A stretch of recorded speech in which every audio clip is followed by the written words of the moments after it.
today, that's for sure. Indeed. All right, there's Dan.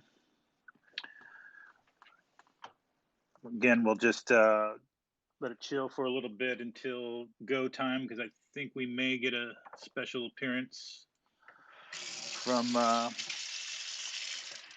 the man with the best hair in the business. Oh, Mr. Yu, possibly dropping in. That's a maybe on that one. I think he might have had a emergency call that he needed to jump into. Oh, that's all right. Oh, sorry to get everybody excited. Well, hopefully you saw him at Australia NFT Day last night for me anyway. Just watched that clip earlier. Actually, if anybody missed that, you can find it on Kay's YouTube channel at the moment. I'm sure it's elsewhere, but it is there. I haven't watched it yet, but I guess I should watch it to see what new features have been promised. He promised a bunch, but he said they're all coming next week, Dan. Oh dear, busy weekend for me then. Oh, that's good. We'll just go a couple more minutes, I suppose. I might put some tweets out, let everybody know to join us. Same here.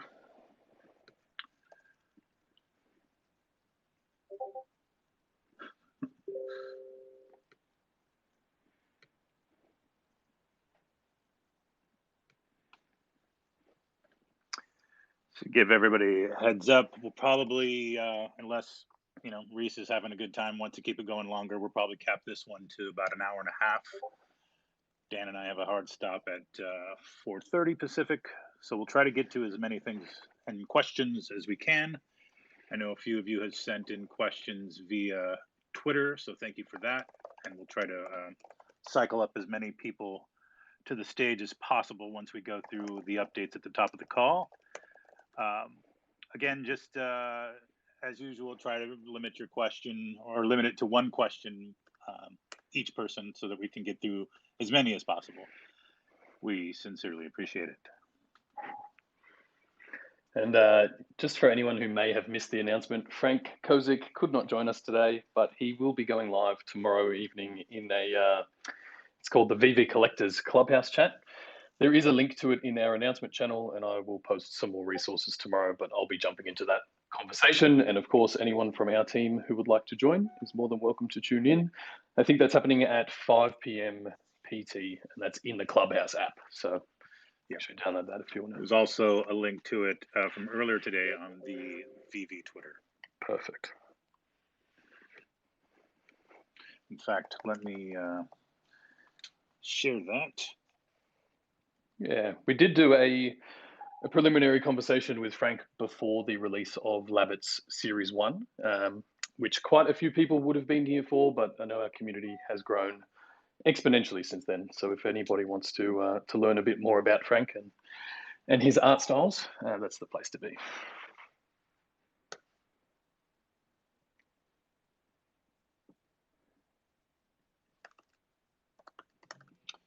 All right, we got a couple of tweets pinned at the top. One is the schedule for this weekend, and second is the link to the VeVe Collectors Chat Clubhouse tomorrow. So check those out. And with that, we're at 3, so let's get started. Perfect. We might, if you don't mind taking it from the top, Alex, maybe we'll kick off with the upcoming drops on VeVe. We'll probably cover it a few times during this chat, but seeing as you have the list, do you want to just run through them so people know? Yeah, absolutely. So starting tomorrow, 1 October at 8 a.m. Pacific, we have the 2 versions of the James Bond glider. Very excited for that. And then at 12 p.m., we have the 2 No Time to Die posters from set 1. On Saturday, 8 a.m. Pacific, we have Kozik Labbit Series 2. And then on Sunday, 3 October at 8 a.m., we have Safin's Mask from No Time to Die. And then later that day at 12 p.m. PT, we have No Time to Die posters Series 2, or Set 2, rather.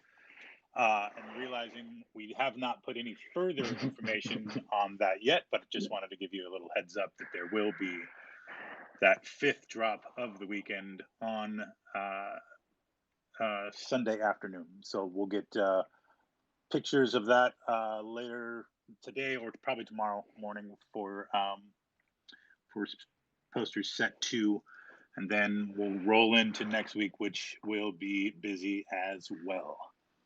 Yes, it does appear the next month will be much the same. Now, just for anyone who is new here who may not know where to find our resources, if you're looking for anything Ecomi related, the Omi token, all that side of things, the Ecomi blog is the place to go. So it's just medium.com/Ecomi. And the VeVe blog is medium.com/VeVe VeVe-collectibles. So that's the place to go for all our new license partners, all of our drop announcements, all of those kind of details roll out on the blog.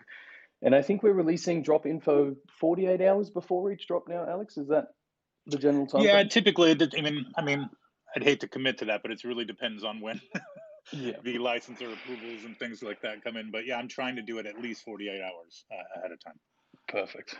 Okay, great. And just to set the room as well, the last AMA we did, we started with a new structure. So pretty well from here, we will cover the biggest items of the last 2 weeks or so that people have contacted us about, and then we'll open the stage. So we will take a combination of live questions, and a number have been submitted already on the VeVe tweet too. So we'll just alternate between those, hopefully get to as many people as we can. So please request to come up. And as Alex said, once you've had your question or two, if you don't mind leaving the stage at the same time. So without further ado, big welcome to everybody up here, Dan, Alex, David, if he does pop in. We may as well start with one of the biggest items of the week, or for whatever reason, this became a big item. Dan, do you want to make a comment on the DC license with Palm? Some FUD busting. Some FUD busting, yeah. Conspiracy theory. Was there something up with DC? I must have missed that. I guess. Well, all I'll say is that anyone who has been in VeVe for a while will know that we have been dropping DC content for literally almost 1 year now, so I really just put it down to the fact that maybe whoever was in the marketing department over at DC wasn't aware of what was happening at VeVe, but rest assured, we have a multi-year contract with DC that is not going anywhere. Okay, hopefully that settles the nerves a little. Is there, just for my knowledge or everyone else's, is there a difference between DC Direct, DC Comics, DC that Warner Brother owns? I mean, are they all under the one umbrella now, or do they all operate individually? I actually don't know, to be honest. Okay, cool. All right, fair enough. That's what we had there. The next thing, people have obviously seen that Dapper Labs are coming out with some NFL collectibles, doing moments there. I don't think anyone is really surprised by that. They've gone after the UFC, and it seems to be their ticket. Any particular comments on that? Only that, I mean, obviously, Dapper do an awesome product with their NBA Top Shot, and as you say, Reece, it's just inevitable that they will, more than likely approach other sports. That really is their sort of core operation, and I'm sure they're going to do something really good with the NFL as well. But I think just to reiterate about licensors, I mean, a licensor's job is to basically spread their IP and make money through many different avenues. So where you've got different options like, what we do at VeVe or what, Top Shot do. And I'm sure there's going to be other NFTs that, offer something else in the future as well. It should be expected that, these IP companies will more than likely start to diversify into different forms of NFT. And this is obviously just my personal opinion. This industry grows. It's really only been just on a massive hype bubble since kind of the beginning of the year. So, I think it's very promising, that we see a lot of these bigger companies, moving into the space. I think just, when the tide rises, everyone benefits. So overall, I think it's a great thing. Yeah, I'll second that and completely agree. We really are in the earliest stages of these digital products. So, over the next few years, I think we're just going to see a lot of versions and iterations, whether that is licensed or unlicensed content. So Hopefully Yeah, and that. also just to add to that, we haven't announced our sports category yet. So that obviously, as we've communicated previously, we do one of the verticals that we will be releasing collectibles for is sports, and we do have a number of things in the works at the moment. So yeah, just keep that in mind. That right now we're really focusing on the evergreen pop culture kind of collectible. Obviously, people have seen that we've announced other categories like vehicles with General Motors. So yeah, just stay tuned. Yeah, perfect. I think most people have come to trust the way that we do things and release things these days. So hopefully that continues into the future. Now, David, speaking of which, earlier, I think he made some comments on the possibility of comics degrading over time, or if they were read or something like that. To my knowledge, that is not a feature we're going for, but maybe I'm wrong. Yeah, that was something we were discussing internally. It definitely hasn't been finalized. I mean, we're always looking at different options to improve or in this case degrade the product. But I mean, it's nothing that we have locked in. I think David was just more like talking about it as it was something that we had been looking at internally. So yeah, nothing. Yeah, I mean, number one, don't freak out. It hasn't been announced on the blog or anything. So take a step back, maybe meditate for a bit, have a few breaks, and yeah, don't worry about it. Yeah, sound advice. Sound advice. Just on that, David did mention in the video he did yesterday with NFT Oz, and I think you've alluded to this before, Dan, as another example. Maybe in the VeVe verse, there's a digital black hole of sorts where people can potentially burn some of their collectibles to increase that scarcity. So really all we're looking at with these kind of ideas or features is other ways to add texture to that collectibles market. Is that pretty fair to say? Yeah, absolutely. And the digital black hole is still just something conceptual at this stage. But when we have collectibles that do have high number of commons, we want to look at mechanisms that will allow the fans to do something with them. Whether that's a digital black hole or maybe at some point in the future you could, I don't know, burn 4 commons for something else. We're always looking at these ideas sort of into the future. Yeah, perfect. I think most people understand that anyway, and we'll continue to look for really ways to make it more fun, to create more options with your collectibles. So we'll stay on that. Now, there have been a few app updates in the last week. I think a back-end update went out, and obviously we did have a small outage yesterday. Do you want to just maybe bring up some of those updates and let people know where we are at? Yeah, so apologies to everyone for the market outage yesterday. It was just a service in the back end which got maxed out, but it was all resolved in the end. And I guess just a PSA. If your collectibles don't sell immediately, don't stress out and lower the price by 50%, because if you do that, unfortunately you're the only one that's going to lose out. So. But yes, we do apologize for the outage on our side. We tried to get it resolved as fast as we can. Now, on the app update side, we do have a release going out. I believe it's later today or tomorrow with quite a few updates in it, which I just want to cover off.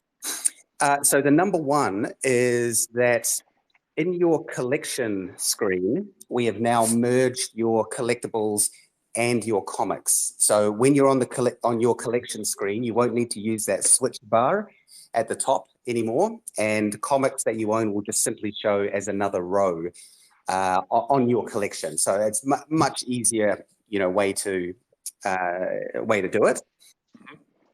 Number two is the floor price for each collectible or comic can now be seen when you are viewing a collectible, either one that you own or one in the market. So you don't always have to go, into the market and find out what it is. In addition to that, on a collectible that you own, we've also added in the button that says there are X available in the market. So you can go straight to the market for that collectible from the view.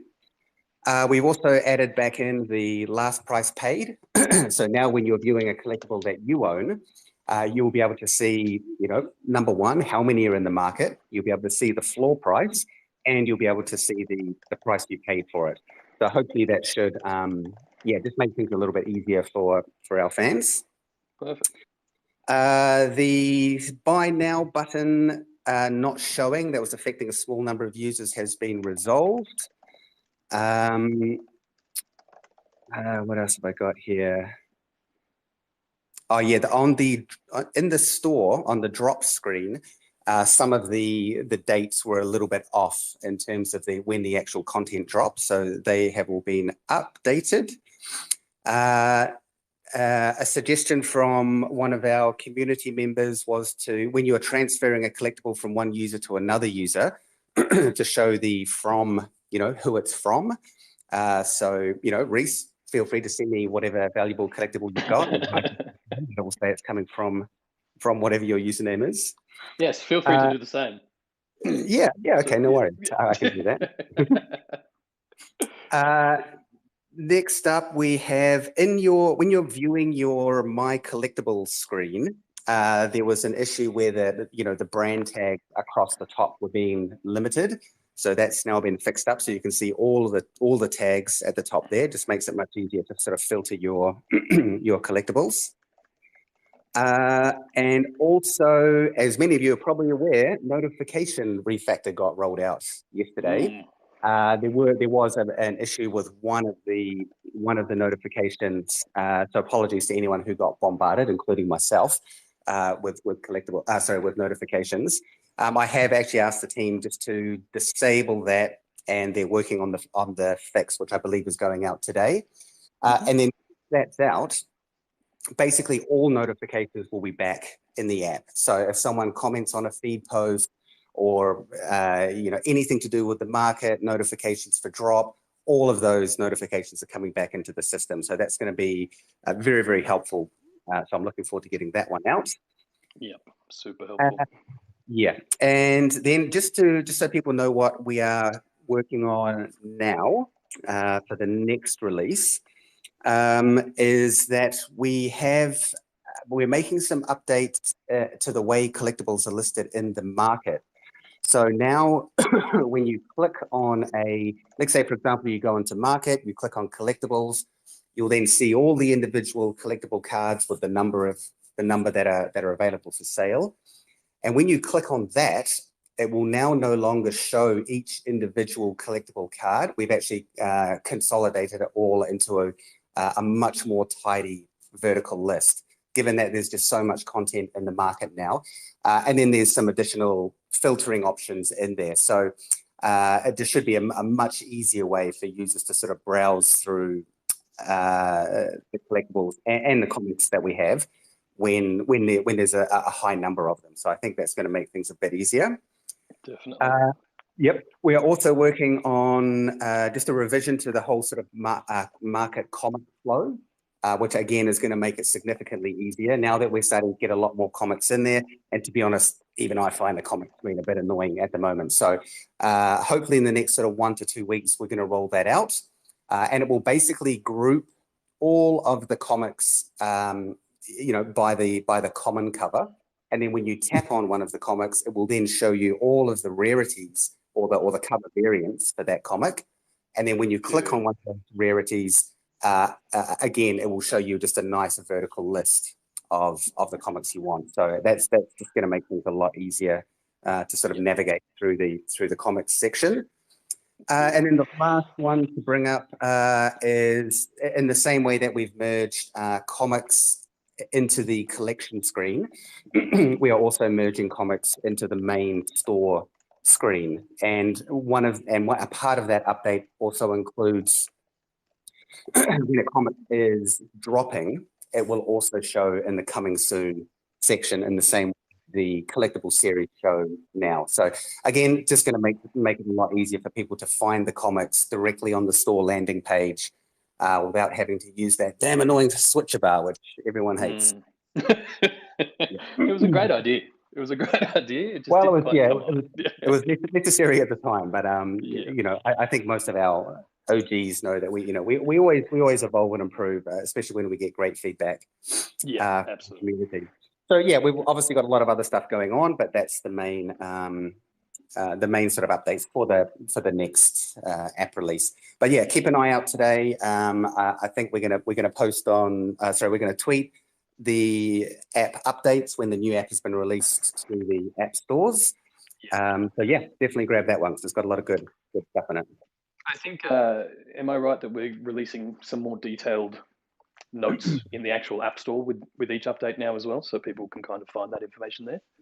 Yes, now that Yeah. we're getting more more updates out there, and obviously we've got a few more people in the company now. So rather than just saying bug fixes and updates, it's going to be a little bit more detailed, so you kind of know what new features have been rolled out. Yeah, perfect. Now, one other update people are waiting on, we may as well update, is Showroom V2. I think last time we spoke, we were building away so that people could keep their existing showrooms and then generate the second one. Is that still in the works? Yep, that is coming to its conclusion now. All of the back-end work has been done. Everything on the server side has been done. So that will be going into testing next week. I can't promise it'll be in the next app update, although I want it to be in there. But it's getting very close to conclusion now. Nice. And just to reiterate there, for anyone who is building a showroom, once that update rolls out, you will no longer be able to generate the current showroom, the OG showroom. So if you want to keep some of those, make sure you generate them before we update to version 2. Yeah, I think that's all that really needs to be said on that note. Now, one question I do get a lot of, and this ties into our next bit anyway, are all of these updates and things, are any of them going to be affected by the immutable migration, or are we kind of looking at two separate systems here? Yeah, it's best to think of them as two separate systems. On one side, you've got the app, the actual app that you download, which is very separate from anything that happens on the blockchain. Obviously, there's a two-way street between the app and the blockchain, but for all intents and purposes, as we continue on with this migration, users won't be affected at all on the front end. In fact, the only time that our users will need to do something is when we come to phase 3, which is, if you're not aware of that, have a look at the article that Reese put out a couple of days ago. And at that point, then, yeah, you have the option to do your manual token swap, if that's the way you want to do it. And there are 2 automatic token swap options as well. So we'll be releasing some further information about that over the coming weeks. Yeah, for sure. And I will just take this moment to reiterate, please only use the official links. You'll find them in our documents and on our website and things, but just be aware that this is crypto and scammers going to scam. So please use the official links. If anybody does want to take a look at that migration rollout plan, it is on the Ecomi blog, which just runs through the process. In the next few days, I'll look to release some more information about layer 1 and layer 2. That is really the only distinction you need to be aware of when it comes to your tokens. So some processors will switch your Omi tokens to layer 2, which means you can use them within the VeVe app. But if you want to trade them or use them on exchanges, you need them on layer 1. Now, we've built a bridge between layer 1 and layer 2, which you will be able to access through the VeVe web wallet, which I think is omi.veve.me, if I'm not mistaken. I'm pretty sure that's right. Yeah, but same deal. I'll release more instructions as we progress through this migration so that everybody is aware of what's going on and understands where to put their tokens if they choose to. And just on that note, if you don't have Omi tokens, you will not be affected by this migration. Everything is sort of back end outside of that. Okay, I do have, is there any other immutable migration updates there, Dan, that we need to make people aware of? No, just really to recap where we're at, which is what Reese covered off in his article that we're in. So basically all of the development has all been completed and the phase 1 of the migration is underway, which is transferring all of our existing user base. Phase 2, which will be next week, is basically, transferring all of the NFTs or reminting the NFTs on Immutable. And then after that will be phase 3, where we get to the final step, which is the token swap. So very pleased to be coming to the end of this migration. So yeah, it'd be nice to get this one behind us. Absolutely. It's been actually, and then one thing I did just want to touch on is that, and I did mention it briefly on the last AMA, which is that right now our focus is very much on the migration, which is quite a complicated process. After that, the next feature that we will be beginning on immediately is the interoperable features for those collectibles that will be interoperable. So in a couple of weeks, we'll more than likely release some information about what collectibles are going to be interoperable. And just to cover that off for any new users listening today, that some of our licensors are open to interoperability and others are a little bit cautious about it at the moment. Understandably, as this is a very new area, like I say, it's really only been sort of hyped since January. So there is some trepidation from some of the licensors, but as I've mentioned previously, I do believe that as we progress down over the coming months, we will start to see more interoperability with these other brands. Yeah, it just seems to be where the momentum goes. Once a few people dive in and try it out, or a few licensors, and then everybody else gets their feet wet. So I think that will come. Now, I think you've been hard at work this week, Dan, on the Master Collector program and the Omi utility article that people have been waiting for. Have we got some updates on that? Yes, I have been working very hard on those documents. However, this has unfortunately been a week of firefighting, including yesterday, which was extremely stressful, trying to get everything back online. And then obviously we've got a ridiculous amount of drops. So I am running a little bit behind on that. So I don't think I'm going to get it out this week, but my aim is to have that out next week. I really just need to do some reviews internally with some of the teams just to make sure that I haven't promised anything that is going to be difficult to create. But yeah, I do apologize. I know I said it would be out this week, but sometimes that thing called reality just gets in the way. That's what we get for putting dates to things. But we forgive you. Yeah, that's it. It's around the corner anyway, so I think people will be fine with that. Kozik's Secret Rare. So I think people know that Frank Kozik is dropping Labbit Series 2 on Saturday. Again, just for anyone who wasn't here originally, there is a Clubhouse chat taking place at 5 p.m. tomorrow Pacific time in the VeVe Collectors Clubhouse chat. So we've shared some links if you want to tune in and join for that conversation. They are usually a blast. But people are obviously curious about this Secret Rare that is being released. Am I right that is the one going to people who were affected by the gem issue? That is correct. In the same way that we gave out the Secret Rare to earlier in the year to users who were affected by a bug with the Ultraman 2D. So they will be listed on the store, but none of them will be available because the minted allocation will be going to the affected users. Okay, perfect. I think people are excited for that one, to be fair. And obviously, aside from all of the drops and developments we have going, there's a few events coming up. So we have some stuff coming out for New York City Comic Con. Is that right? Yes. Well, I mean, it's not directly related to New Comic Con, but it obviously is the week of New York Comic Con. So we will be releasing next week some con exclusive collectibles from our licensed partners. So yeah, keep an eye out for those. Okay, stay tuned for those indeed. For anyone who wasn't around when San Diego Comic Con was on, we did some special releases just to co-celebrate that event. And these ones will be released with a con exclusive tag as well, Dan. Is that the expectation? They certainly will. Okay, fantastic. Just so people know. Perfect.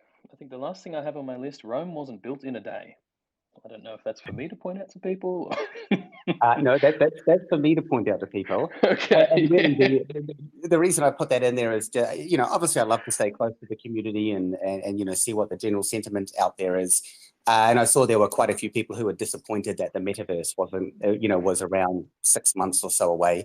And I just wanted to bring up that, creating a metaverse is not an easy task. You don't just download some software, press a button, and then boom, it's done. It's something equally as complex to the VeVe app. And, for us, I think a lot of the OGs know that, we have to release things, get feedback from the community, what they like, what they don't like, implement those changes, roll out another feature. It very much is a two-way street, and the product evolves. We could come out with 10 new features tomorrow, but really the best way to build out a product like VeVe is to iterate and get feedback and then iterate again. That way, we're really getting a good sense of what the community wants and, what features they like or don't like.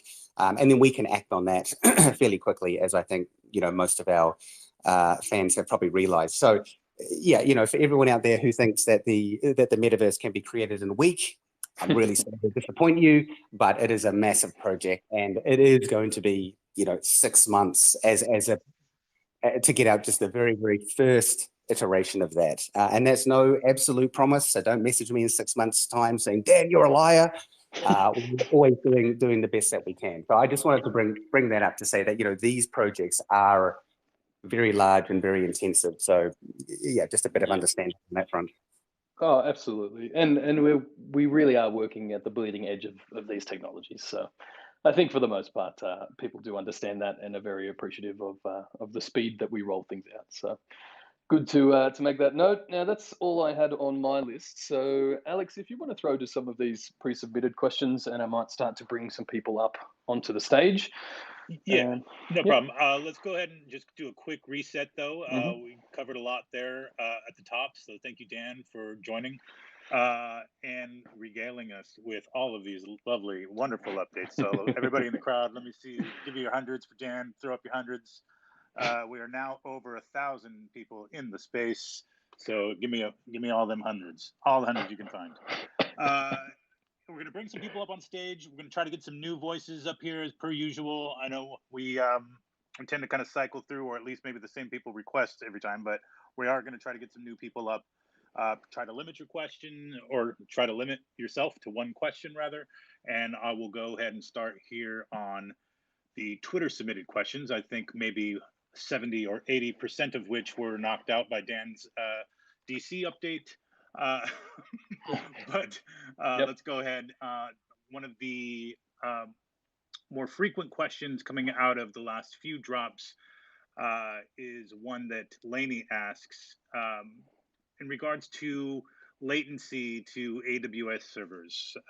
There's a theory that those outside of US and Europe basically have no chance when we ping at over 230 milliseconds. I live in Australia, and I know with the amount of people now in VeVe, it's just hard in general, but definitely harder in Australia, Asia, etc. Do we have any thoughts on that? Hi, yeah. NFT King here. Hang on, brother. Hey, buddy. Yeah, I'm a big collector here. I just wanted to know. Give me just a second, NFT King. That was a question for Dan. So hold on just a second, and we'll get right to you. Thank you. Yes, I know there is I'm not going to say it's a theory. I'm going to call it a conspiracy that, anyone outside the US is disadvantaged. But I can tell you that I have a lot of friends here in New Zealand who are avid VeVe collectors.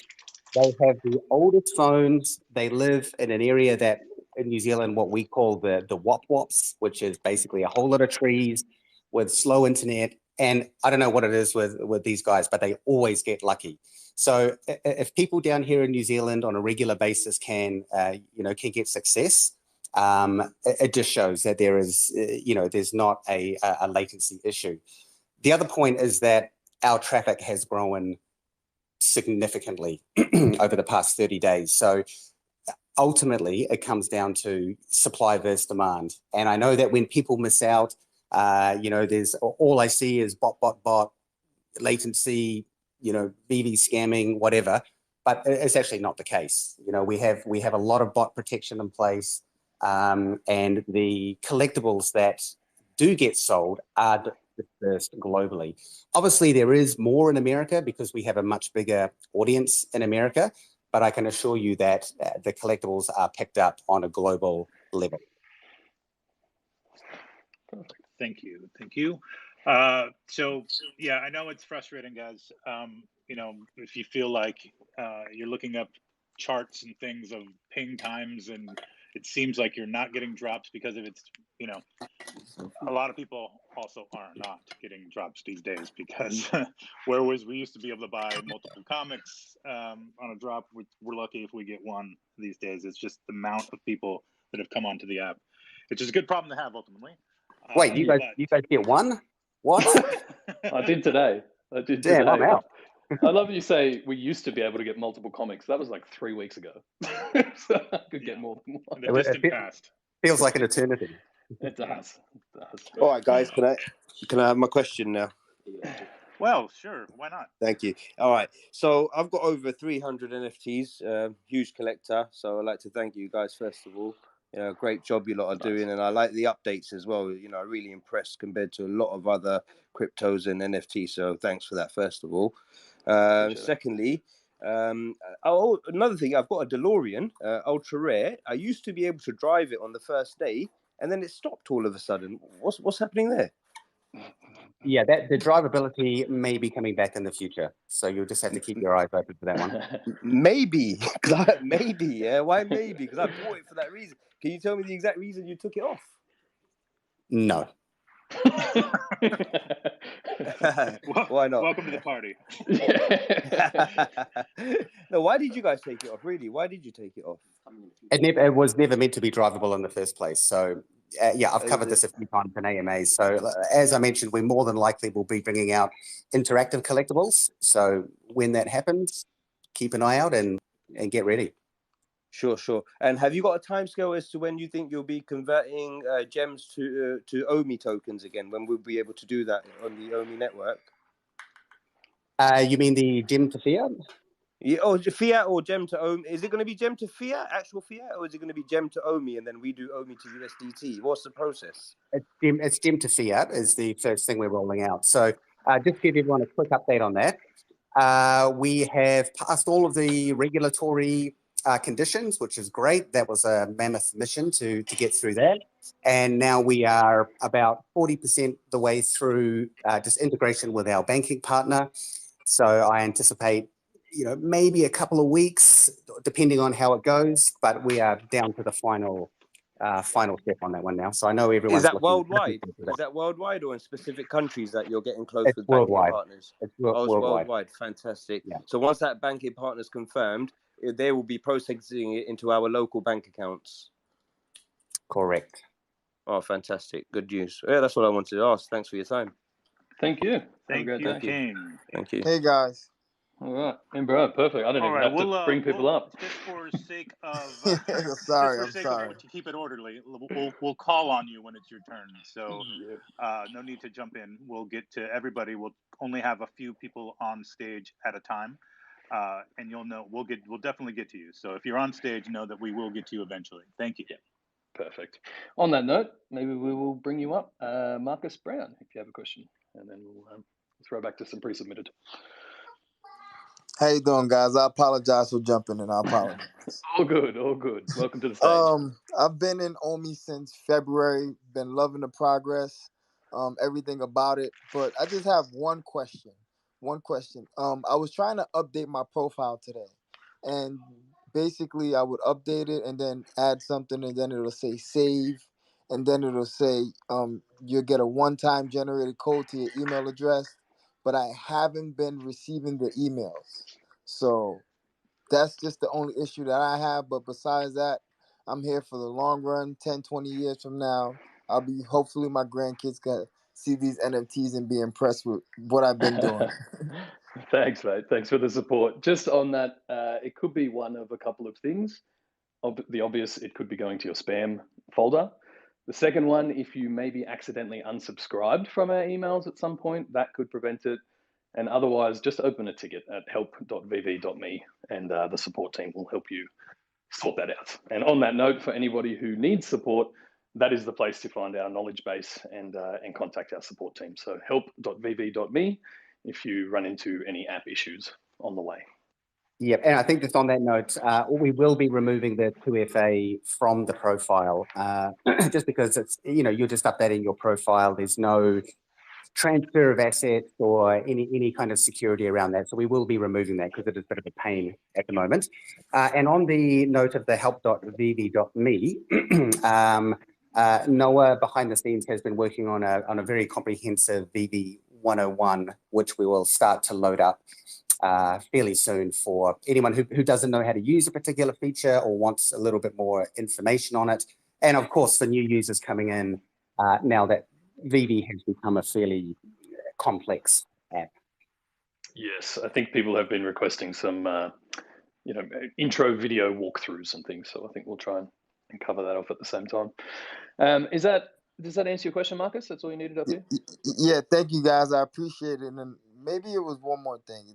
The one more thing was me trying to transfer an NFT to my uncle and that same issue happening. So that was it. Apologize for taking too much time. Everybody enjoy it. Thank you, sir. Yeah, help.vv.me is the place to go. And we may as well throw to Kay while he's up here, and then we'll go back to some pre-submitted questions. Kay, how are you? Speaking of new voices. Speaking of new voices. This is how I find out all the conspiracies in the communities. Yeah. Yeah, I was actually going to talk about a conspiracy theory, but Dan covered it straight away. It was the DC one. That was coming. But yeah, just on the point of what Dan covered earlier with regards to the people, complaining about the servers, not with the latency issues. Just to end that FUD, I think it might be worth asking either Michael Duffy or whoever's the relevant person if you guys are using AWS regions, because typically you would have your VeVe application running on different geographic locations on top of AWS. So if you can just confirm that pretty much ends that FUD, because it'll be in their closest geographic location. Yeah, just on that DC point, actually, there was a screenshot I was going to send to Reese. Basically, it's to do with the article where they said these are DC's first ever NFT collectibles. And someone, it was so funny. They said, why this article says that these are DC's first ever NFT collectibles and not the ones on VeVe? It's because VeVes aren't real NFTs. And I was like, I have to send this to Reese. Every week. That cracked me up. That's 2 more weeks, and we can put that behind us too. Yeah. Actually, yeah. So my question is specifically to do with the upcoming James Bond drop. Well, not specifically that drop, but MGM Studios. I can see that they're taking a licensor fee as well, similar to Marvel. And I believe it was stated before that in terms of this licensor fee, in terms of, the underlying Omi, 100% of that is burned. So I just wanted to kind of, I guess, confirm from you guys, I assume it will be like the same case with MGM and their 6% fee and any other licensor who takes an additional fee. 100% of that Omi will be kind of burned in terms of the fee amount. And if so, I guess we can expect the Omi burn to be higher than what we initially anticipated if that continues. That is correct. So whatever the fee is, the secondary market fee gets the equal amount of Omi gets burned. So yes, we may indeed see these burn rates increase. I think it's the assumption there. Does that cover everything, Kay? Yeah. So yeah, I'm pretty happy with that because there was all these people trying to model the Omi burn rate, and I was saying we don't know who's going to have additional fees and whatnot, and what else could cause Omi burn. So yeah, I'm pretty happy with that because I've been seeing some pretty ridiculous Omi burn on non-drop days. So I'm pretty happy with that. Agreed. And I think we'll see some updated models once this token utility article comes out as well. But if we cover bases there, Alex, if you want to throw to some more pre-submitted questions, and I'll bring a few more people onto the stage. Thank you, Kay. Sure thing. All right. John asks, will the 007 drops make up 4 separate complete sets, 2 separate complete sets of collectibles and posters, or 1 complete set of all 007 items? Great question. If within the app, if the drop has a separate banner and you click on it and it only shows those collectibles, then they are considered as a set. So for the 3 James Bond drops that we have coming up, which is the assets from the movie coming out tomorrow, as well as the first poster set, and then the second poster set coming out on Sunday, they will all be 3 different sets. Okay, so just to confirm, the 2 posters are going to be individual sets? No, so there's 2 Series? poster sets dropping. There's 1 poster set dropping tomorrow, and there's another poster set dropping on Sunday. They are considered as 2 separate sets. So the posters are coming out in series of 2. In drops of 2 posters each. Cool. All right, one more from my end. Not sure. Most of these have been answered already. All right, how about this? Foster asks, with the continued increase in the VeVe user base, should we expect to see an increase in the amount of editions dropped on collectibles or physical collections coming in season 3? I'm not sure what the reference to the physical collectibles are, but yeah, maybe comics or. Yeah, I don't know anything about the physical ones, but on our digital collectible side, I mean, there'll be some drops that we do that will be of a higher edition, and then some that will be lower.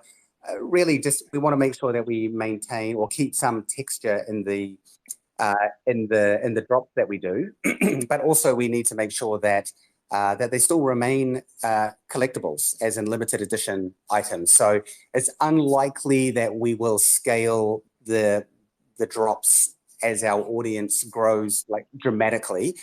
We might see some small increase, but like I say, if we scale the editions too high, they start to lose their collectability. Perfect. All right, let's take it back to the stage. All right, I've got a couple of people up here. Melissa, if you are ready with a question, feel free to fire away, and then we might throw to Chris. Hi, Guy. Here's Hi. Melissa and Joe from Brazil. Hello. We entered VeVe by Randy Chavez. Hi, man. And you guys are doing an amazing job. We're 100% with Omi tokens and collectibles. And the question that we have is about the the question that we have, it's about the people that are still using bots to buy the collectibles, and why we are not using the captcha in all the drops, because I think this will be a little more fair to everyone. Okay, so just to cover that off again, we have massive bot protection on our side, and while a very small percent, like maybe 0.5% to possibly 1% might slip through, we have a lot of protection on our side, and where possible, as soon as a bot is detected, the account is disabled. So, I mean, I see this all the time, like VeVe's bot, but I can tell you it is not. Now, when it comes to the capture, the capture is actually dynamic in the sense that if you are detected as a threat or if there's anything untoward about your activity, then you will see the capture. Over time, for each user's profile, the capture builds up a like bit of a knowledge base about you and how you act. And if it feels that you are not a threat, you will not see the capture because, hey, we all hate clicking the bus or plane or whatever it is. So don't think that, some people are getting it and other people aren't because of some selection. It actually comes down to how the system detects your activity. Okay, I understood. And again, congratulations for your job. Amazing what you are doing. We're making history together, guys. Absolutely, we are. Thank you so much Thank you. for your question. Congratulations. Thank you. We appreciate it. All right, Chris, if you are up here, feel free, and I will bring a couple more up. Hey guys, how's it going? A long-time supporter since early March. I appreciate you guys so much for doing these AMAs. I'm involved with other projects as well, and nobody is as interactive as you guys are with your community and updating. So I'll just start off with seriously, thank you. I feel like my question is kind of lame for this to be my first question, but I was talking about it in a Twitter space the other day, and they told me to ask it, so I'm just going to ask it. I saw somebody screenshot a Telegram post. I think it was actually from you, Reese, and it talked about potentially being able to bypass the reserve wallet to burn directly out of the circulating supply. And I know this kind of, I think, isn't for sure either, but there was original talk like a while back about possibly cutting the reserve wallet. I was wondering if either one of those, like, I guess just an update on either of those. And again, I know we don't really deserve these updates. I feel like it's a lame question, but I'm, shooting my shot. Not at all. There's no such thing as a lame question. Maybe a little misinterpretation, though. I wasn't referring to bypassing one of the wallets. It's more that with some of the token utilities coming out, which people will learn more about whenever that article goes out, there will be opportunities to burn tokens from the circulating supply. So it's really just adding a new mechanic to the tokenomic system that will start to deflate from circulating, depending on how people choose to use their tokens, while also deflating the reserve wallet based on the sale of NFTs. So maybe a little misinterpretation there. And we have confirmed in the past that all tokens will be coming with us and making the migration. I don't think anything has changed there. Dan, nothing there? Yeah, that's correct. Everything will remain as is. Yeah, it's just a bit easier. I think people, originally when that came up, I think people were kind of panicking that there were too many tokens. But now that the system is really running and everyone sees these almost daily drops and consistent burns, I think that picture is starting to become a bit clearer as to how quickly that reserve will deplete regardless. So hopefully that answers your questions. Was there anything else? Clears it up. Thank you so much. No problem at all. Okay, who else have we got? Mr. Poorman, it has been a while, sir. How are you? Oh, he may not be on mute. Ready to go yet. Let's go to the OG. Oh, there we go. Poorman, no, you're right. Let's go. Dude, I didn't even mean to mash the button, but like I'm in here working on my car. I'm like, well, why did my Bluetooth cut off? How are you, sir? So I just want to congratulate everybody, especially y'all, the VeVe team, because I mean, it's crazy what y'all doing right now. So I just want to congratulate y'all. I really don't have no questions. Thank you. Always love it. Support as well. All right, y'all keep doing what you're doing. I'm gonna keep working on this car though. Appreciate it, mate. Thank you. All right, buddy. OG Ecomi meme lord, you are up. Hello. How's everybody doing? Thanks for having me up here. It's always good to join these AMAs and hear all the good questions the community has to ask. Well, I was going to ask one Pokemon, but I'll save that for the next one. So I heard we were talking about, how many users we have.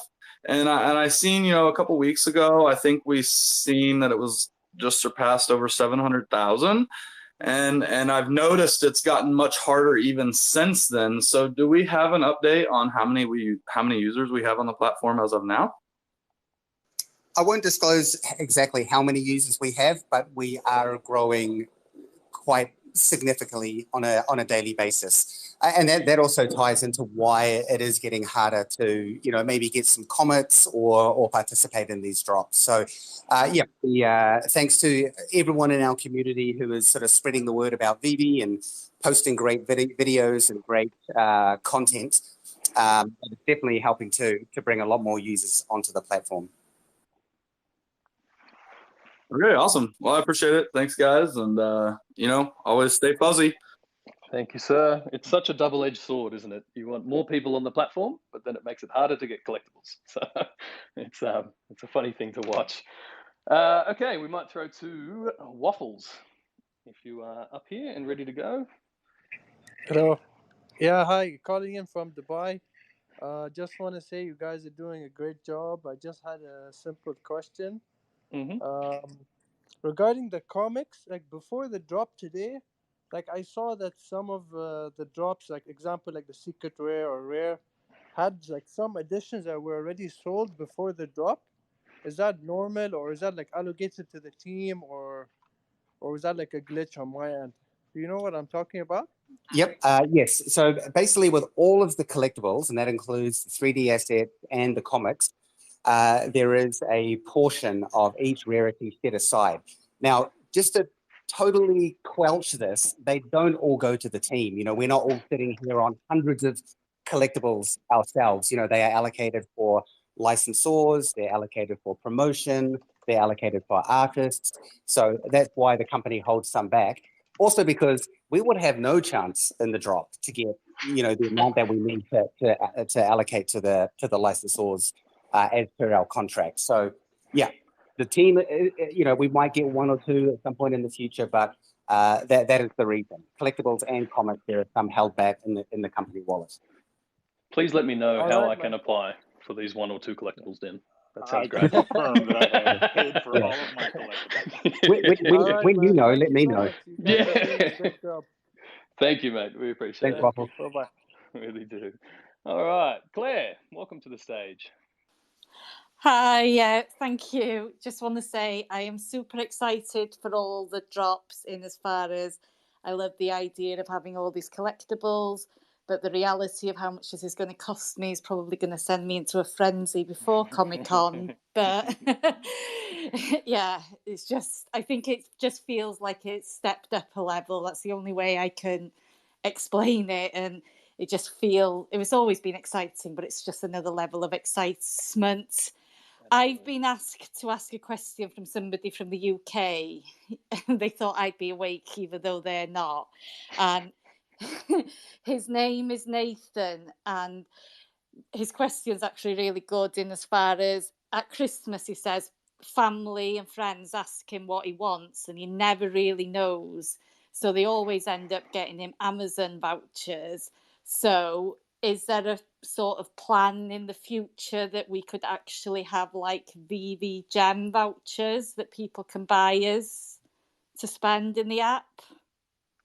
I mean, that would be a great idea if you could, along the lines of, you know, you go into your local convenience store and you can buy, you know, iTunes credits or Fortnite credits. I mean, it would be cool to have, you know, VeVe Gem gift cards. I think we just need our audience to be a little bit bigger before we, you know, we sort of roll something like that out. But it is something that we have discussed internally for sure. And I think it just really comes down to the right timing. Thank you. I'm sure Ray Fixie would be a good customer if you want to set it out in his. I think he's like got enough. like a hot dog stand. Yeah. But no, thank you. Thanks, Claire, and thanks for the question. Whoever sent that in as well. Okay, what have we got? VeVe Addict, welcome. OMW. Hey guys, how are you? Perfect. Well, how are you? I'm good. I just wanted to touch base and quickly ask about the VeVeverse and Land. I know we're a pretty good long ways out, but I'm well ready to wait. I know that Dan mentioned that we might be able to possibly rent land in the future.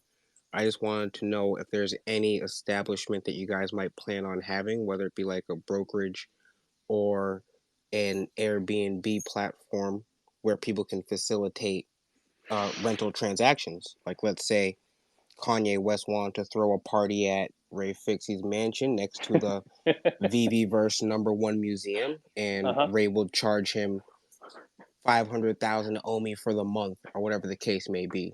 But you know, he doesn't want to do all the work. If I can facilitate that, or whatever. Yep. I understand the question. Dan, VeVe B&B. Is that what we're going to say?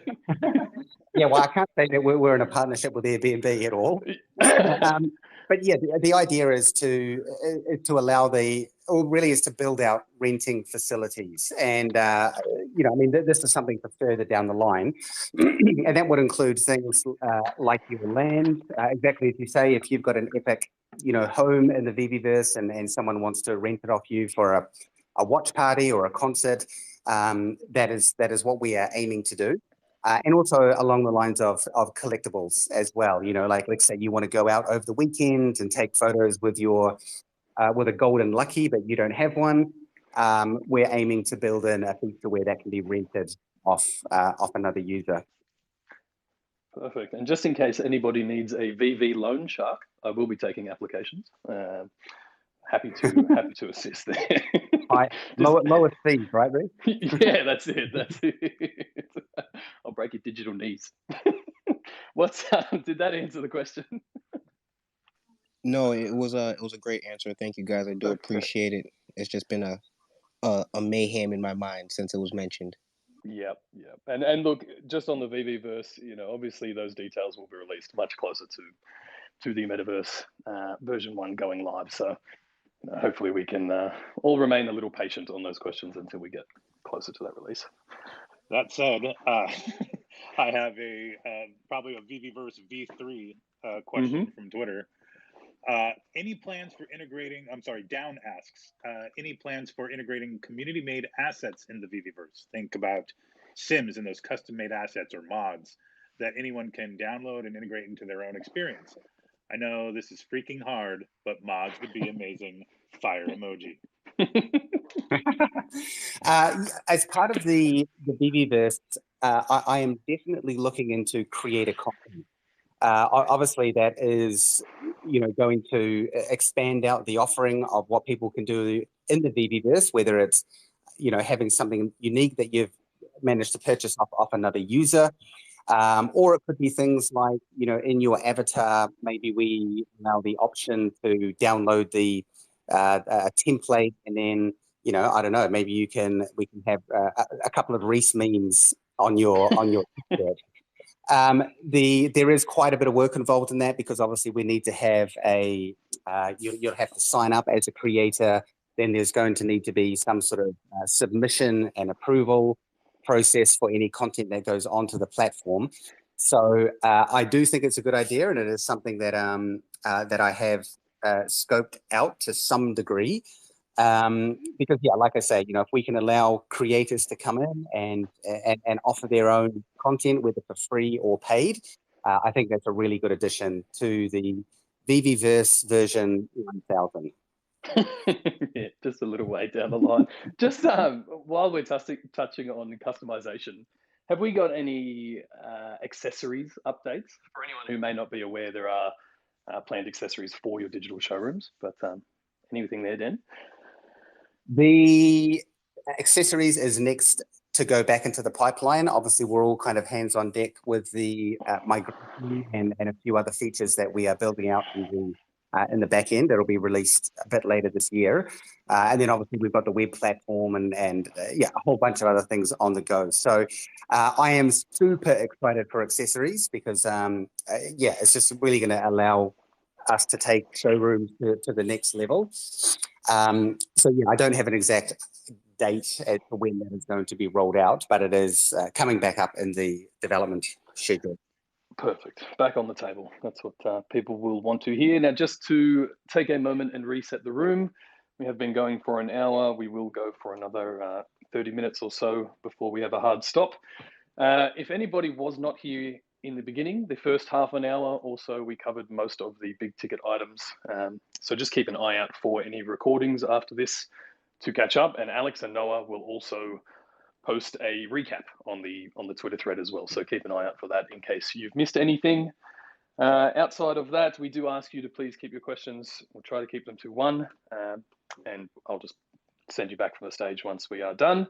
But on that note, Alex, do you have any more pre-submitted questions to cover, or shall I start bringing more people? I do not. Let's go back to the stage. I do want to note, though, because Dan and I have a hard stop for a meeting after this, so just give me a few on that Twitter thread recap, that epic Twitter thread, because it does take me a little bit to kind of distill everything down into 240. So appreciate your patience. But yeah, we'll go ahead and get back to the stage.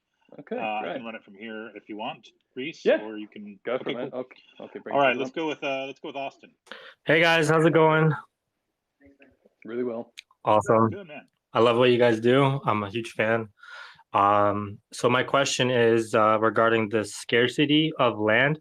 I know this is far down the future. I just want to know your thoughts on how you lay out the scarcity for digital land. How does that work? Thanks. Yeah, best to wait for the article to come out on that one. Okay, no problem. My next question, I know that I'm gonna be really quick. I know that we're connecting our digital collectibles with movies. For example, the James Bond, No Time to Die. Do we plan doing like like having tickets, like movie tickets with our collectibles or something like that down the road possibly? Or I mean, as licensees, we are open to a lot of different options. So I can't predict the future as to what's going to happen on that side, but I would hope that we start to see more utility on the from the NFT side into the real world, like that kind of thing. Whether it's access to a movie or access to people. I actually personally believe that is how NFTs are going to evolve moving into the next couple of years. Awesome. Thank you for your time. Thanks, Austin. All right, let's move on to Robert Xavier. Hey, what's going on, fellas? Glad to be here. What's up, everybody in the room right now? Yo, Alex, you're a beast on Twitter. You keep me cracking up all day. So I just had a quick question. I know, you can't really say too much, but I basically wanted to just get an idea. I know VeVeVerse is kind of out there 6 months. Is there like a gamification aspect that could come prior to that that would, work with the collectibles that we have now?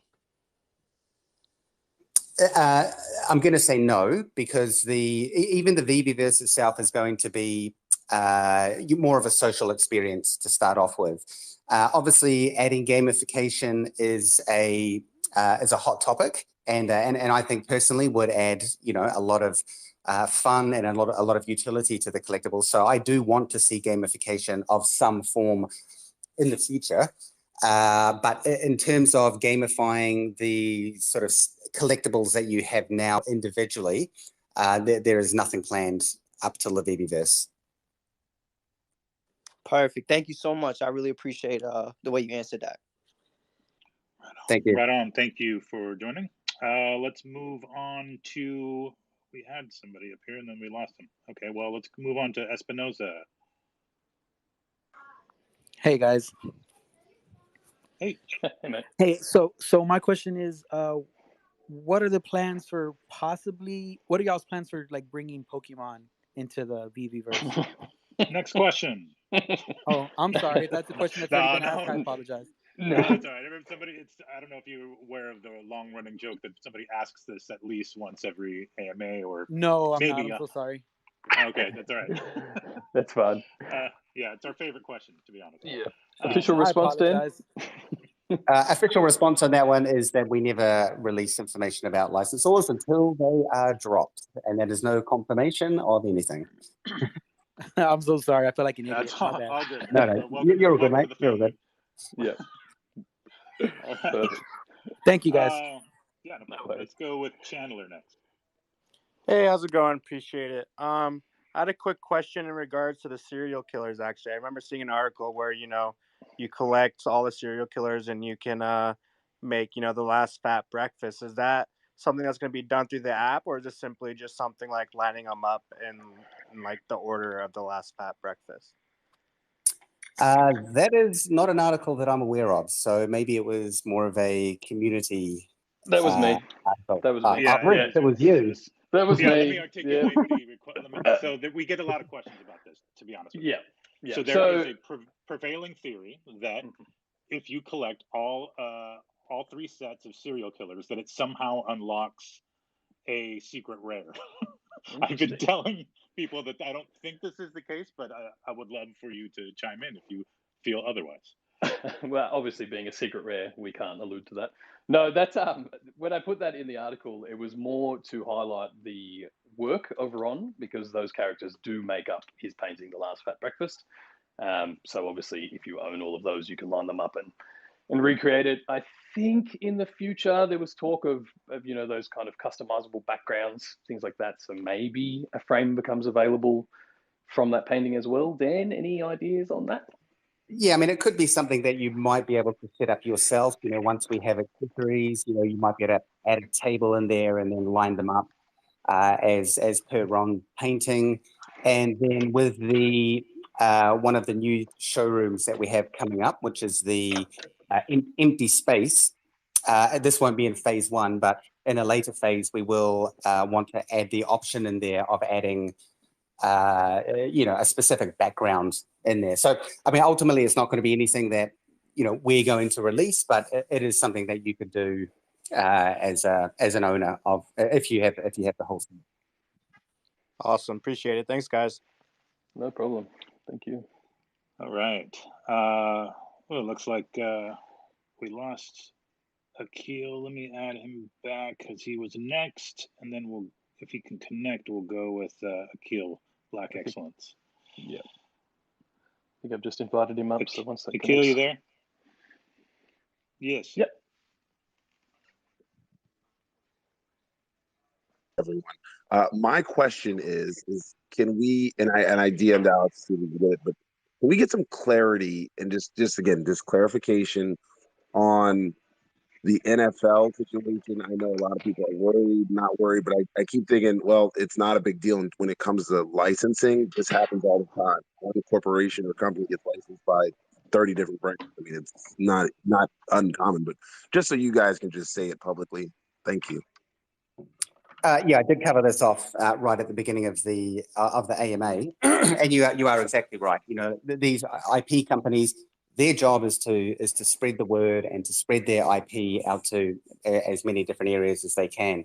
And like I mentioned, there are a number of different types of NFTs out there now. Obviously, you've got Dapper doing their moments, which are really cool, and then you've got us doing our kind of 3D statues. So we will be announcing more about our sports category coming up. Thank you guys very much for just clarifying that for the world. And as always, I appreciate each and every one of you for your hard work. Thank you. Shout out to Akil, always holding it down on Twitter Spaces as well. He's a man of the people. Nice. All right. Let's see. We got Dan the Man. Hi guys, how are you? Well, really well. Good, thanks. Good. I just have a question. I've definitely been looking forward to the VeVeverse, and I know earlier this year we were told we would get the VeVeverse this year, and we're going to get it next year, and that's fine. But I was wondering, is it because we plan on getting more features on the VeVeverse, or is it maybe because the developmental timeline got pushed back? Thanks, guys. Yeah, it's the latter. Obviously, we had grand plans coming into this year of all of the features we wanted to build and roll out. And then all of a sudden we had hundreds of thousands of users. So we had to go back and do quite a bit of re-engineering on the platform, basically just to keep up with the demand. And then in addition to that, we had, we needed to release comics for Marvel. So the main reason for any sort of delay on features we might have mentioned earlier on is purely down to the growth and what we've had to do, within the team internally to accommodate that growth. So it is a little bit unfortunate that all of the features have been pushed out. But it's also great because, the platform's really taken off and I think bringing a lot of fun and enjoyment to people. Thanks again. Thanks, Dan. All right. Thank you, Dan. Let's see. I think Traps was up next. Is that correct? Yeah, it looks like it. I think so. Yep. Yeah, I'd say so. Thanks, Alex, for passing that off. So the vault builders, resident vault builders, had some quick questions. They said for Vault 2.0, do you want them to keep a running list of glitches because they notoriously find them the most? If you guys want to start doing that. The great thing about the VeVe community is that we now have crowd bug finding, so it's always very, very valuable. So yeah, any feedback, I think everyone on the call knows that we are very open to it. So if you do find any issues, just continue to shout them out. Just I just on believe that there is a Discord channel for issues as well. So yeah, I'll tell them to go there then. I'll tell them to stop bugging me and bug the bugs over there. Yeah. They're all chomping at the bit for your guys' new collectibles. Every time you guys drop something, they want to know how they can use it. So clearly the glider with features, they've been kind of just trying to push to see what kind of features. I know it drops tomorrow, but any hints for the vault builders on what they can start planning? I'm glad you brought that up, actually. I mean, there's no necessarily interactivity in the sense that you can't fly the glider around or anything like that. But the animated version of the glider, Trevor and the studios have done an amazing job on it. Unfortunately for this drop, we didn't have enough time to do a video to showcase just literally how beautiful it is. But you obviously, if you get the animated one, you can do your usual thing like tap on it. It opens up the canopy, opens up the wings. And I just can't wait to see all of the photos from inside the cockpit. It's actually really cool when you drop it in AR. You can sit yourself in the cockpit, look at all this, even the screens update with different information as you sort of open and close the hatch. So yeah, I mean, that is a very beautiful model. So I guess to circle back to what you're asking, Traps, is you can place it in your showroom. And there's the interactivity that I just covered off. Okay. Well, that leads me to my real question of the VeVe-verse and potentially using these vehicles. I'm thinking like Superman 64 multiplayer, where you're not really too high off the ground. It's like very, very low levitating. So like if you get a static one of these gliders, would we be able to see it like a quarter machine kind of static thing where our avatar just sits in it and it doesn't really move? And then if you get the ultra rare, you can actually just kind of like glide around the ground and shoot people or something.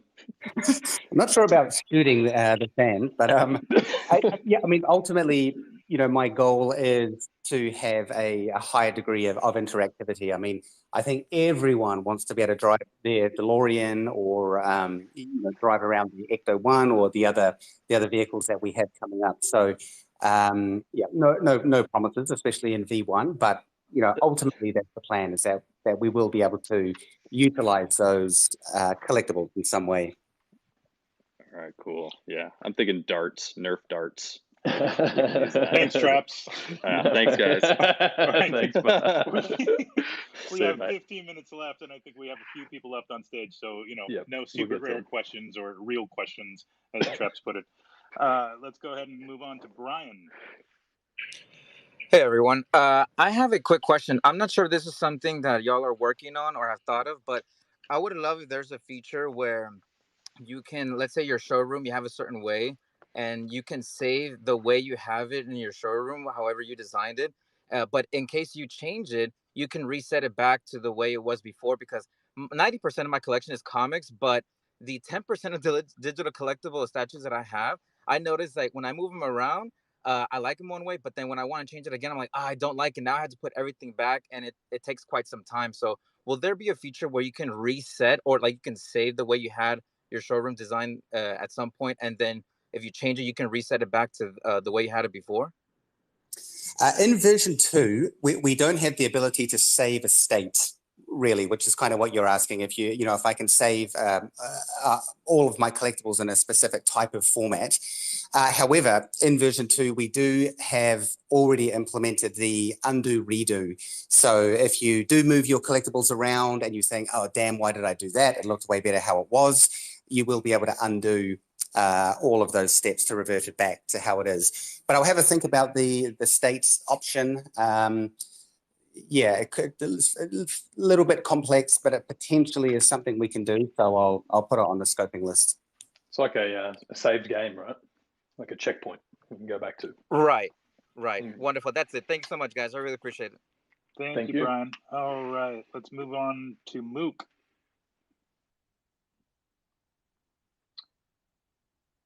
Mook, you there? Or is that how my Yeah, I'm screen here. I'm is? sorry. I'm in Walmart. But all right, so I got a quick question. A lot of social media platforms are allowing us to connect our NFTs collections to to show authenticity, show us that it's connected, to show that we own it. Is there any plans for VeVe to do anything like that? Twitter specifically is doing it. Yeah, I've seen the Twitter news. I think that's a really cool feature that they're bringing out, just to show that you actually do own that item. And once we have migrated over to Immutable, it's going to be a lot easier for us to start doing that. So it's not on our immediate radar, but as the platform expands, then we more than likely will be bringing in some form of verification or authenticity. When that's going to happen, I'm not too sure. I think. Thank you. You're right. I think just the way that Twitter is designing that, as soon as some of our NFTs become interoperable, you would theoretically be able to use it the same way that they are using CryptoPunks to verify, for example. It just connects to one of 10 or 15 Web3 wallets like MetaMask, and that's how it verifies. So it's not. I don't think it's something we have to do anything for directly to be able to take advantage of that service. But we'll see how that story plays out. Cool. Yeah, that'll be cool. I'm looking forward to having my Slimer up there. All right, let's move on to Barfly. Hey guys, I got a question about gem to fiat. So when we buy 100 gems for $100, obviously Apple or Google take a cut. You guys have maybe a revenue share with licensors. So my question is, if on day one, everybody runs to convert their gems to fiat, is that going to be an issue? Are there going to be gates or any limitations? Oh my gosh, I didn't think of that. No, of course it will be. So a couple of things. As I mentioned in previous AMAs, when the gem to fiat opens up, we're not opening it to everyone on day one. It is going to need to go through, at least a couple of weeks of bringing in a set group of people, having them try it out, make sure everything's working fine, and then we will start to open it up to more and more users. Now, in terms of the licensor fee and such, I mean, basically, it's not really affected because you are buying a gem that is backed by $1, and you can basically cash that out. There's only licensor fees once you purchase a collectible, and then obviously those gems that you have used to make the purchase are removed from circulation. And then also just to consider that, when the web platform goes live, you will be able to purchase obviously directly with credit card. So for all of those users out there now who suffer from the in-app purchase additional taxes, which is not anything on our side, it's often country specific. Some countries have a digital tax which goes on top. But once you can purchase with a credit card, then you won't be subject to any of those kind of taxes anymore. And I believe that once the web platform goes out, we are going to see a lot more people gravitate towards that platform because obviously they're going to get sort of more bang for their buck. Yeah, that makes sense. And I'm looking forward to the web platform. I have one more really quick question. I think you guys are actually doing a great job about bots. I don't buy the conspiracy. One thing I am concerned about is, let's say I'm running an internet cafe with an amazing internet connection, right? And I have 50 Android phones. Wouldn't I just pay people $10 to sit in and smash a button to get these drops? Are you guys, monitoring for IP addresses that are getting a bunch of these drops? That's something we have to be very careful about because, VeVe for many families has become a weekly family activity.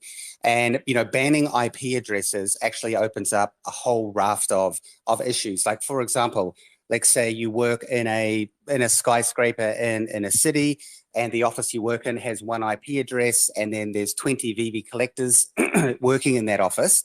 They would ultimately be shut out. So it's actually not a solution that will bring any benefit to anyone. All right, appreciate it. All Thank right, you. let's move on to the Six Sigma.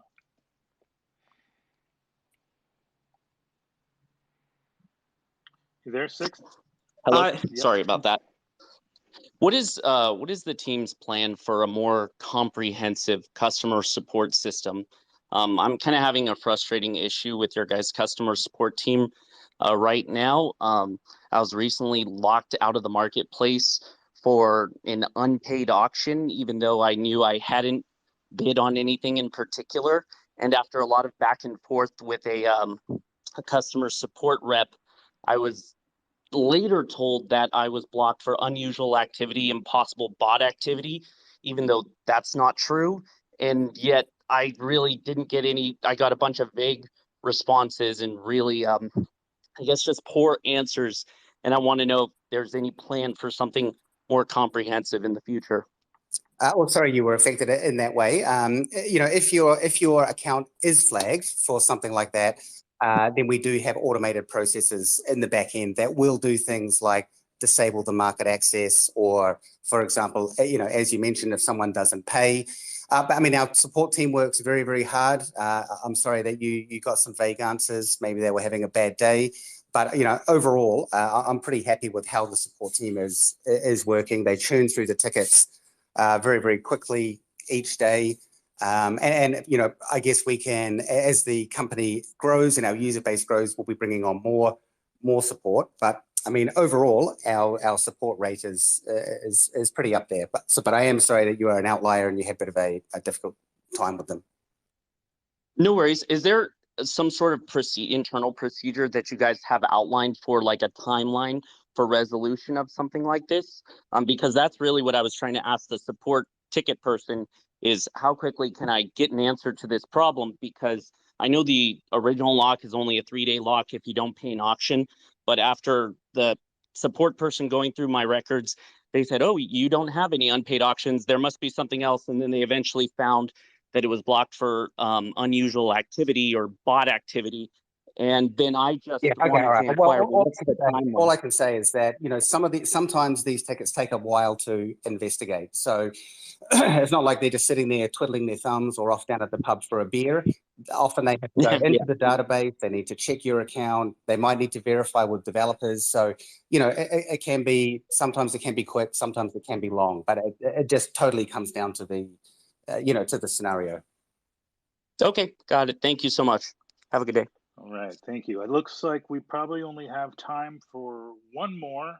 So let's go ahead and move on to Etienne, and we'll probably cap it there. Hi guys, it's Etienne from South Africa. So I've just 2 quick questions for you. The first one is, I'm aware of the Gemgate thing that happened a while ago.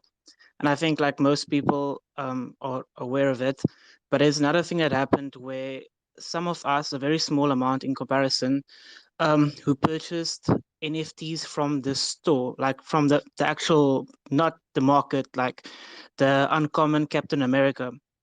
And then I've purchased it and it's like my gems, I paid for it, but it's forever pending. Like, so we paid for it, but we never got the actual NFT. It shows it's still pending. So I was wondering, is this something you guys are aware of? Because I know some people also experience this, but it's a very small amount in comparison. My recommendation is, if that has happened to you, you'll need to log a ticket with support. Maybe something's happened in the back end where there's been a hold up on the delivery of the collectible. But yeah, if you reach out to support, unfortunately on an AMA like this, there's really nothing I could do to answer or even look into that. But as I say, and I think as Reese touched on earlier on, if you do experience any issues like that, our support team is very good and very onto it, and they will help you out as fast as they can. So just go to help.veve.me, submit the ticket, fill out all the details you can. The more information you can provide upfront, the faster they'll be able to process your support. So that'd be my recommendation. Okay, cool. And the other one is, so some of us that have been on the platform for a while, obviously, as we all know, drops back in the day was a little bit easier to get. So I was just thinking, like, obviously with the Master Collector program, we will definitely have more benefits, because I think there must be like a lot of multiple devices. Even the example the guy stated earlier, people just have multiple devices and transfer to the main account. So I kind of think like it will be like back in the old days for us when the master collector program rolls out. So when we have the main account, we will actually have a much better percentage like chance of actually getting the NFT, because I can imagine all of those other duplicate accounts, like if a person has like 4 or 5, will just be null and void because of the points or whatever chance they have to actually get an NFT. Yeah, I mean, there will be some advantages for master collectors, which will release in the information when I drop that article on the master collector program. But I think to keep in mind that, you know, we haven't increased our numbers in terms of the additions dramatically, but there are a lot more people coming into the platform. So, and in order to sort of combat that, as people probably have put 2 and 2 together, we are doing a lot more drops now, so there's more content available. On that note, Alex, you and I better bounce because we do have this meeting in 2 minutes. But I just want to do a quick thank you to everyone for jumping on. You know, these AMAs are enjoyable for us as they are for you guys, and it's always just great to hear you know, your feedback and your thoughts as to how we kind of build out the platform or any issues you have. Like I mentioned, you know, we really like this kind of two-way street where we put something out, get some feedback, we can tweak it to make it, to improve the platform. So thanks again, everyone, and look forward to the next one in a couple of weeks. Yes, indeed. Thank you very much, Dan, for your time. And thank you, Reese, for getting us going here. I just want to give you a couple quick things before we sign off here. Again, for those who didn't hear it at the top of the call, we have a full weekend of drops starting tomorrow at 8 a.m. with the 007 glider, followed by No Time to Die posters set 1 at 12 p.m. PT.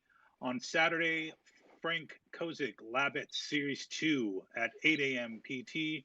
And on Sunday, 2 drops, 8 a.m. PT, Safin's Mask from No Time to Die, and set 2 of No Time to Die posters at 12 noon. That said, you know, plan accordingly. We are very packed the next 2 weeks, and I believe, if I may venture to guess here, I think we only have 2 days without a drop in the next 2 weeks. So, you know, prepare yourself. Plan accordingly. That's it. We're stepping it up. Thank you, gentlemen. You two better Thank get you out very of much, here. everybody. I'll just close this room Take care. down as well. Thanks, Dave.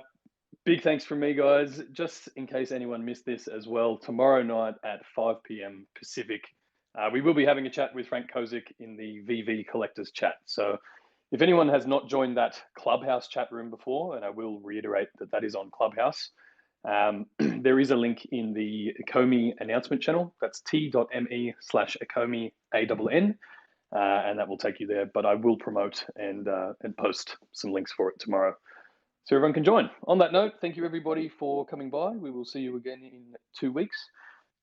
And otherwise, good luck in all of the drops. I hope you guys have a great weekend. See you later.